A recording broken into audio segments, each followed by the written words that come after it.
Ce titre, il m'a été donné par le professeur Tubiana, qui avait une maison ici, et dont la fille d'ailleurs est là aussi, habite là.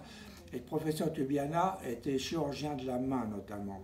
Et dans leur jargon, quand un enfant naissait avec 7 ou 8 doigts, il y en avait ceux qui étaient en trop étaient repliés sur la main.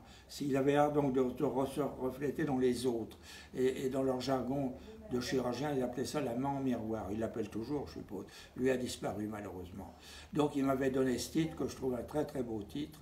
Et je l'ai gardé pour cette exposition. Voilà. D'accord. Et donc, il y a un thème particulier à cette exposition? Est-ce que... Alors non, il n'y a pas de thème particulier parce que ça couvre plusieurs années. Ce sont des exemples de plusieurs années de travail.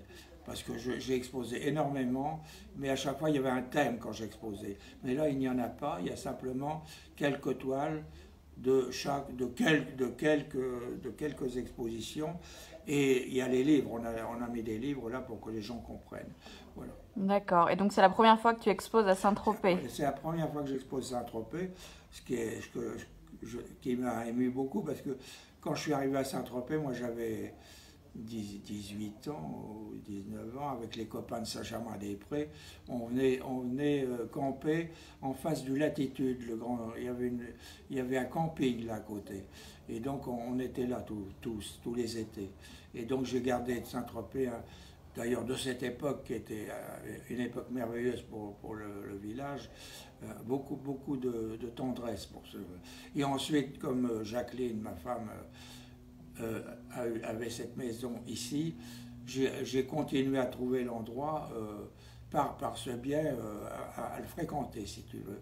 Et donc c'est évidemment pour un artiste, j'ai un très bel atelier ici, grâce aussi d'ailleurs à ma femme. J'ai un très très bel atelier et c'est un endroit merveilleux pour travailler beaucoup, pour ne rien faire.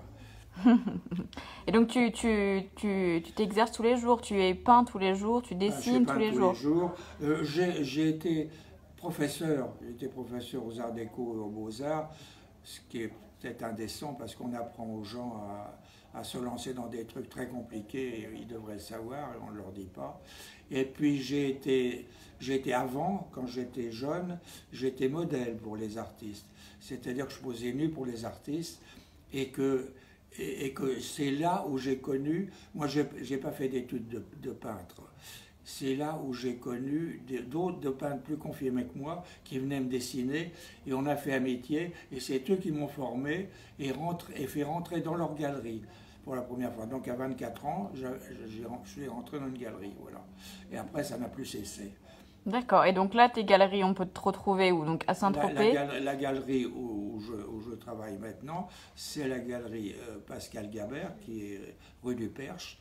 Et ça fait au moins 6 expositions qu'on fait ensemble. Voilà. D'accord. Avant, j'en avais une autre, puis j'en avais une autre. Bon, les galeries vivent et meurent aussi. Hein. D'accord. Et là, donc, tu en as une à Saint-Tropez, à la galerie Hoffmann. Et là, je suis à la galerie Hoffmann.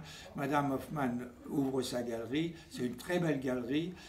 Elle a fait très bien les choses parce qu'elle débute, mais elle a très bien compris comment ça se passait. Son accrochage, je lui ai dit, tu fais ton accrochage comme tu veux, je ne me regarde plus, moi je t'ai donné l'étoile. Elle a fait ça aussi bien qu'un professionnel, voilà. D'accord. Et tu as une prochaine exposition prévue à Paris ou ailleurs? Tu as une prochaine exposition prévue? Alors, une prochaine exposition à Paris, rue Visconti, une exposition de dessins, depuis des années. Et cette exposition de dessins doit partir après au Vietnam, parce que le garçon qui a cette galerie a aussi une galerie au Vietnam. Je ne connais pas le Vietnam, bon, je serais très, très heureux que mes dessins le connaissent, voilà. D'accord. Et si tu devais définir ta peinture ou ton définir style? la peinture est impossible et en même temps c'est simple.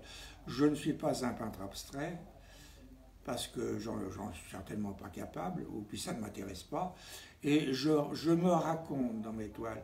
Mais se raconter ne veut pas dire qu'on raconte quelque chose. C'est-à-dire j'ai des images, j'ai des carnets dans mon atelier, plein de dessins et de petites aquarelles qui me permettent de fixer mes idées et mes images, et je pars sur des images tout en évitant qu'elles soient illustratives, c'est-à-dire que ce soit quand même toujours des peintures.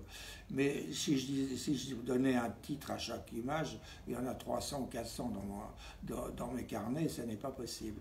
Donc je travaille d'après des choses précises, mais qui ne sont pas précisables pour les autres. Voilà. D'accord. Et tu as souvent des animaux dans tes œuvres? Alors les animaux ont toujours été mes maîtres. Quand j'étais petit, je passais une journée à marcher à quatre pattes en disant aujourd'hui je suis un cheval, aujourd'hui je suis un tigre, aujourd'hui je m'inventais des histoires et ils m'ont suivi partout. Ils m'apprennent à accepter la vie comme elle est. Voilà. Et il y a des livres sur mon travail. Alors il y a beaucoup d'écrivains qui ont écrit sur mon travail, hein, des spécialistes et autres. Et c'est dans les livres, je ne vais pas les citer tous, il y en a trop, Nourricier,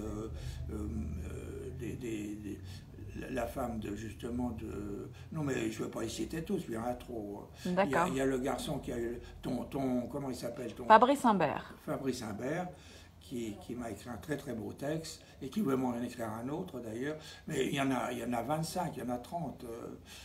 Alechansky a écrit sur moi, je ne vais pas les citer tous, c'est pas possible. D'accord. Et le tigre particulièrement, tu aimes particulièrement le tigre comme animal? Alors je tiens au tigre parce que quand j'étais petit, la seule image qu'on avait à la maison, on était des gens très simples, mais très honnêtes, et j'habitais Poitiers, et la seule image qu'il y avait, c'était un calendrier qui était resté accroché là, et il y avait un tigre sur une image de ce calendrier. Et ce tigre m'a poursuivi, si j'ose dire, toute ma vie, il ne m'a pas mangé. Voilà. Très bien. Bon, bah, merci beaucoup, Jean.